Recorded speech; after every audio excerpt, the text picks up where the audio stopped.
It's us. We're back. This is the Carrier Update brought to you by Powerfleet. I'm here with Tony Mulvey. Tony, let's get into it. Yeah, so first we've got our outbound tender volume index. We kind of see this downward trend that started right around March 6th, as Zach Strickland alluded to throughout the rest of the week.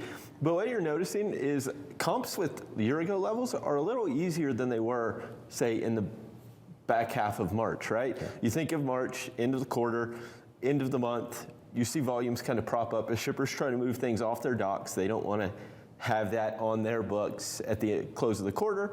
And then April, you see a slowdown.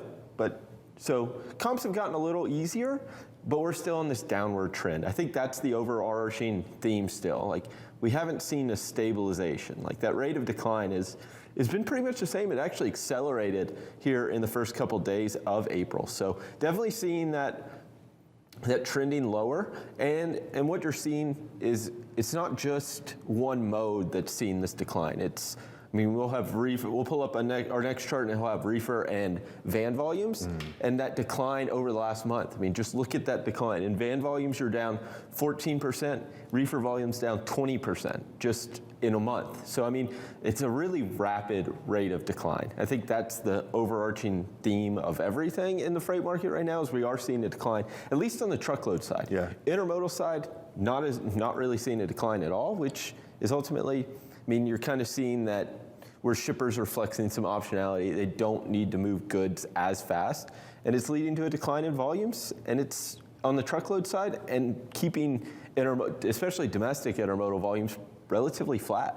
Yeah, I mean, Tony, when we're looking at this, it's almost like a switch which is flipped, essentially. And you talk about March 6th. I mean, when you look at even reports like the LMI, the Logistics Managers Index, one of the things that he noted within the report that we might talk about a little bit on the shipper update, but it's like the first half of March was completely different than the latter half of March, just in his respondents as well. So it's like it was just seen throughout the entire industry. And now we're almost kind of looking at where is that new floor going to be for the entire measure. I know there's certain markets that we might get into that have maybe reached a floor, but right now, overall volumes seem to keep coming down. Yeah, I mean, on a national level, we are seeing that decline in volumes. And I mean, we haven't reached the floor. I mean, I know we talked about it.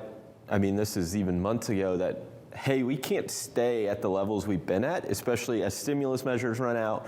Consumer is going to hit some headwinds with inflation rates being at 7.9% in the last month, and we're going to get the updated number, I think, next week for what we saw in March, which I would anticipate is even higher. Right. Because, I mean, when you saw the spike in gas prices, you're seeing grocery prices accelerate that upward movement in pricing. So those things weigh on the consumer. I mean, those are necessities, whereas some of this discretionary spending that's been really aided volumes in the past year, 18 months, those measures have gone away. And now we're facing what was destined to come. I don't think I even thought it was going to be this rapid. I mean, I thought we were going to slow down. I didn't think it could stay this hot. I mean, we were at crazy levels for so long, but it shows that the consumer really just kind of hit the brakes. And when we see those data points on the consumer side, I would expect them to kind of show that. Yeah, I mean, and when we're looking at I know this is the carrier update, but a lot of shippers have to be kind of cognizant of this all at the same time of, hey, we still have stuff coming in, on the maritime side. And I know not all the maritime shipments transfer straight into consumer goods, but that's also going to have to be a factor. And it seems like this is going to be one of those things that hits different part of the supply chains different ways. Like we talk about intermodal versus what we're seeing on the roads right now. Yeah, for sure. I mean, you think about how it all works together, right? It's one big chain. And I mean, there's kinks in the chain still, right? I mean, look at the ocean market. It's still a mess, especially with the Shanghai lockdown. And I mean, there's 300 plus ships waiting over in Shanghai. I mean, shippers are still going to have to get goods in. Right. Inventory space is very limited. So, I mean, once that freight gets here, it's got to move. It's going to have to clear the ports because they're going to be so slammed again that there's not going to be anywhere for it to stay at the ports, right? So, I mean, that is kind of a bright spot that may prop up some trucking volume here in the next few months, right? Whereas, because intermodal is going to face some challenges as well. I mean, they've had to add capacity and things like that as but it's not at the same rate that the truckload market added capacity.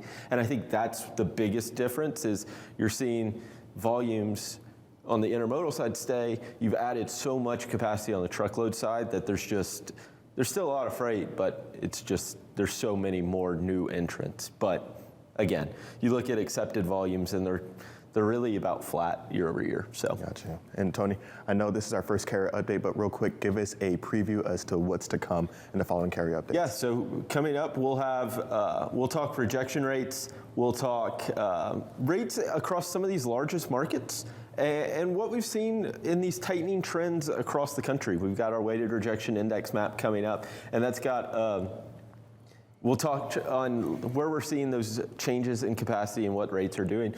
But with that, we'll wrap up this first carrier update, but we'll go right back to Anthony Smith, who's got a special live guest.